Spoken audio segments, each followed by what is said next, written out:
So we are going to talk about things you got to know when coming out later in life, catalysts and first queer relationships. And this is all the things that I told you all last night, and I'm not going to repeat it because I don't want to bore you to death, but we do have to put this in the beginning of the presentation so that if somebody's watching it online, they can stop and take a look at all this stuff. So we're going to move pretty quickly through that. Um, and get to the presentation part. And this is, if you weren't here last night, this is who I am professionally. And then this is Barb personally.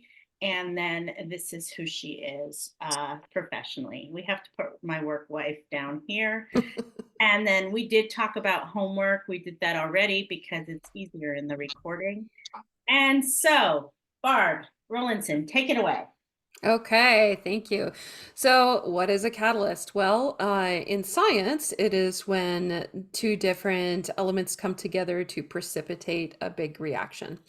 And if we can move on to the next slide. Sure. Great. Um, in the late in life community, well, There we we should go. be clear. A catalyst, you know, it can be other things besides a person. So it can be things like an event, like quite often we see it's a death of a parent or a serious illness and overcoming that. Sometimes it can be divorce. Sometimes it can be a loss of a job. It can be just anything that causes like a rapid change in your life and causes you to sort of reconsider how you're going to go forward. But tonight, when we're talking about catalysts, we're going to talk about them in human terms. So, what a catalyst, when we talk about catalysts, we mean that it's a woman who makes us realize that, oh, hey, I thought I was straight this whole time, and whoopsie doodle, I seem to be having some big feelings for this woman, and how come that is happening? And so it really throws everything into question for us. Catalyst relationships can feel very, very intense.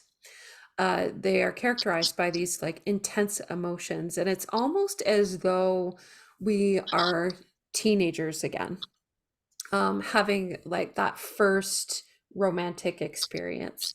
The highs are extremely high. You're quite often in a catalyst relationship.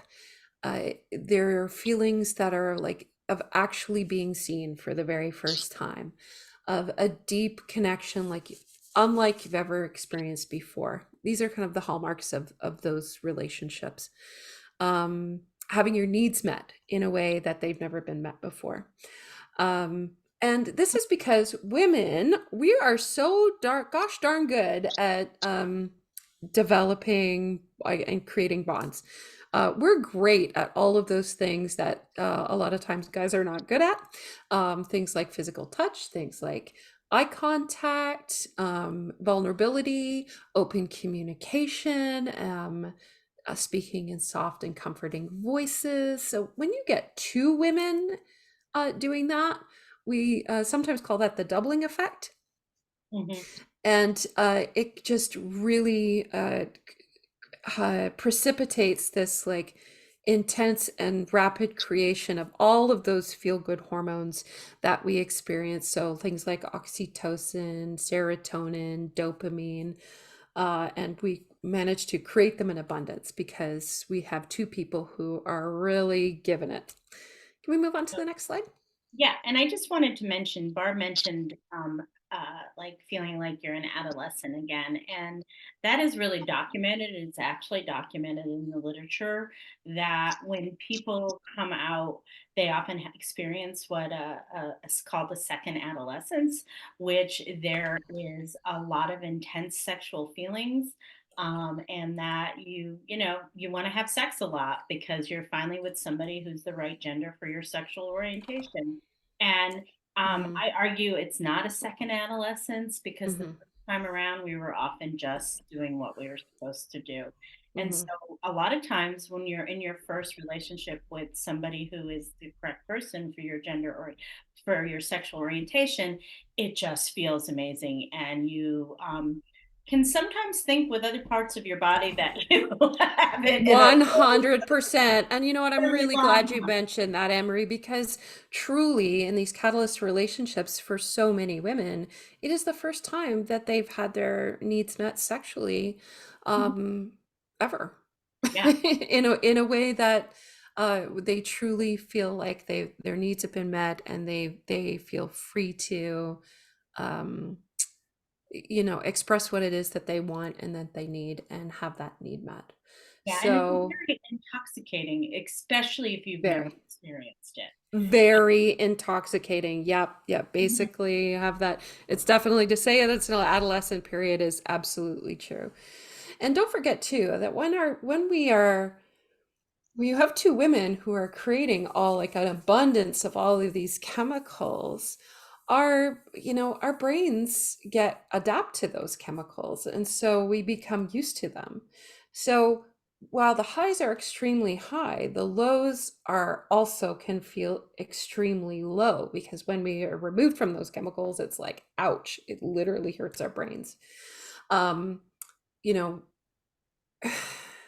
Oftentimes with a catalyst, if and we've seen this a lot, it happens for women who have been married sometimes, 10, 20 years, more, and it kind of hits the latent lifer out of the blue. They're not expecting this, but it happens to them. So it it means that the latent lifer who is has met their catalyst is not really prepared for this huge change. They weren't expecting it. They haven't been mulling it over. They haven't been thinking about it at all. It's just a thing that has all of a sudden happened. So they find themselves in a position where their life becomes very turbulent, and it can create a ton of stress in all of the areas of their lives, with their husbands, with their children, even in their work lives. And uh, so much of their lives becomes very tuned towards that catalyst that it makes meeting all of these other needs and obligations very, very difficult. So of course, like in any relationship where there's external turbulence, like, I mean, any new relationship, whether we gay or straight, if one of the partners or one of the people in that relationship is undergoing a big life change, like separation and divorce, it's an immensely stressful thing. And a lot of relationships can't survive that level of stress, especially if they are built on um, like intense attraction rather than sort of a gradual knowing. So when a catalyst relationship ends, boy, oh boy, it can really feel like, honestly, the most difficult thing that a person can go through. And as I said before, your brain becomes really accustomed to all of those great feel good hormones. So you actually can experience symptoms very like drug withdrawal. Um, and it can actually like manifest in your body and become very physically painful. Um, you know, Catalyst relationships, if it causes you to reconsider your sexuality or maybe even end a marriage, it's thrusting you out of your comfort zone, at like being shot out of a cannon. Basically, you're not tiptoeing out of that comfort zone circle, you're being shot out of a cannon into the growth zone. So it can really be very, very overwhelming. And it's not an experience that a lot of other people really understand unless you've been through it. So when that relationship ends and you're feeling grief about it, um, a lot of times women just don't feel supported in their grief. And so what happens is, of course, they start to call into question, like, okay, well, am I really gay? Was I just gay for her? How did this go wrong? I don't understand. Who am I now? It could just come with a great deal of uncertainty. Mhm. Um, if we move on to the next slide, I think we talk about going back into your conditioning and yeah, in your old trauma responses. That's right. So sometimes old trauma responses look like isolation. It can look like exhaustion, um, emotional outbursts, sleeping a lot, depression. And isolation, I think, is probably one of the top ones that we see. So Mhm. it's really, really important at the end of a catalyst relationship, I would say, for two things. And it's leaning into the people who support you and love you and care about you and who do not judge you. um, Not hiding and seeking a lot or seeking out a lot of self-care and participating in a lot of self-care. And that can feel really, really difficult at that time. Um, when you're carrying a lot of guilt, shame, you might not feel like you deserve self-care, but it's super important. So um, this is a time, if you're going to get any kind of like professional or medical help, this would be a good time to do it, in addition to cultivating some healthy practices like making sure you get enough sleep, eating really healthy foods, meditation, exercise, and drinking lots of water, um, not not drinking a lot of alcohol, staying away from recreational drugs. Um, uh, just maybe even like creating a bit of a regimen for yourself, a healthy regimen, so that you're fostering those good habits that will help you cope rather than the bad habits that will compound the problem. And some of the things that Barb is also talking about, and she's mentioned it, is the grief. A lot of the way the things that she was talking about, like um, unable to sleep, sleeping too much, having your emotions be very all over the place. One minute you're okay, next minute you're crying. So, what happens when folks come out later in life, whether they have a catalyst or not? There's often a lot of grief to this experience, and if we have a lot of old unprocessed grief inside of us, that every time we have a grief, that gives us an opportunity to go and process the old grief that we may have had. And so what happens is that, so yes, it's all the stuff that's going on about with you right now with the grief, but oftentimes it's old grief that is also coming out at this time. And the disenfranchised grief is real because a lot of people don't understand this experience. Even your most loving people around you, most of them, they just don't understand. And if your catalyst was a secret relationship, like nobody knew about it except you, that can even be much harder because then who do you talk about it if you don't if nobody knows that this person existed for you and it was secret the whole time. My heart really goes out to you because that is really some very difficult disenfranchised grief that we have to deal with. Hmm. Hmm. Should note too that, we're talking about this in terms of catalysts, but a lot of what we're saying here tonight also applies for your first same-sex or first lesbian relationship, Absolutely. even after you've come out. When, or if instead of a catalyst, you have a confirmer. Those relationships are equally as exciting, and there's a lot of bonding, and for all the same reasons that we talked about catalyst relationships being so hugely important, so are confirmer relationships.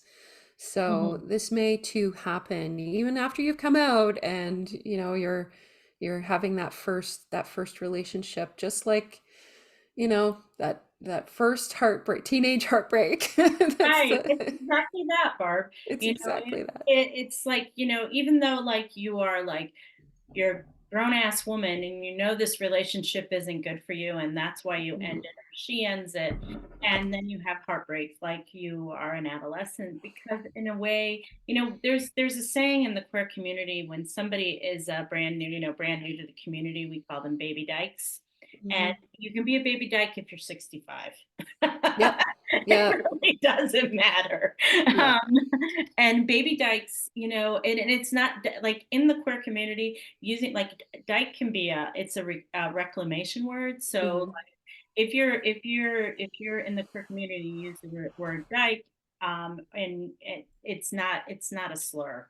It's Mhm. more of a reclamation word. So the baby dykes, whether you're 15, 45, or 75, it's all the same feelings, right? Mhm. And it's often, if that first relationship ends, it does feel like, your first heartbreak.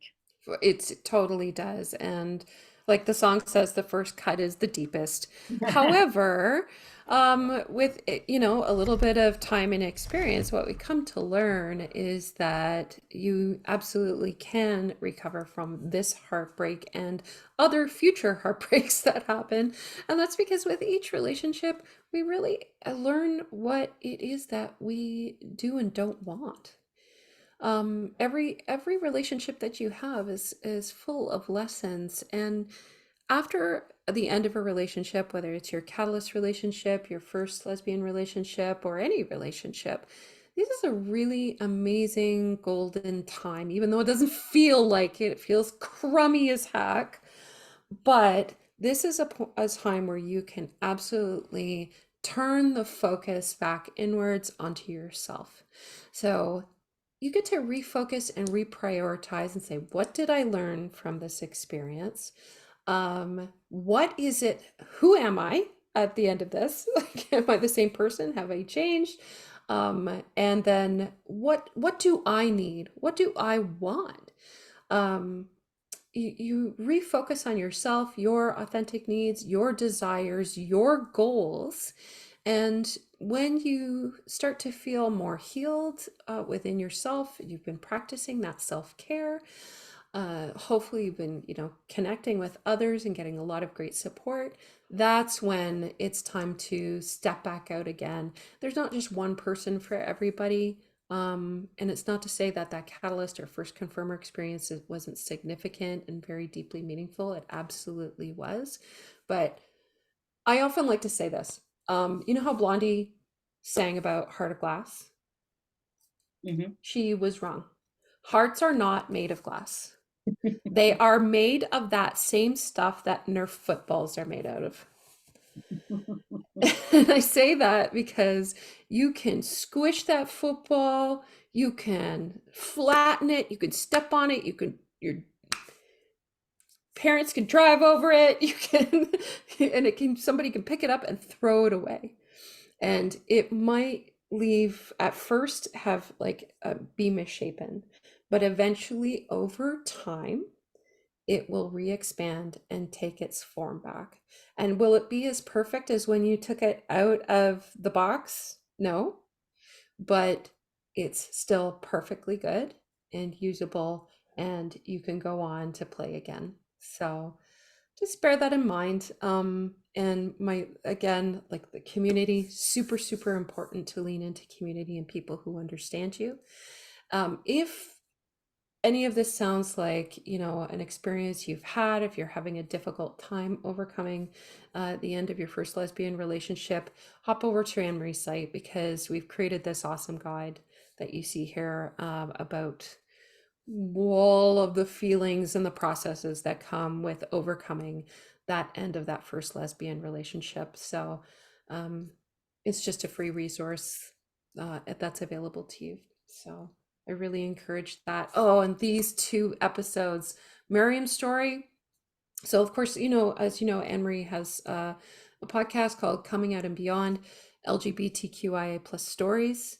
And it's available on YouTube, Apple Podcasts, Spotify, Google Podcasts.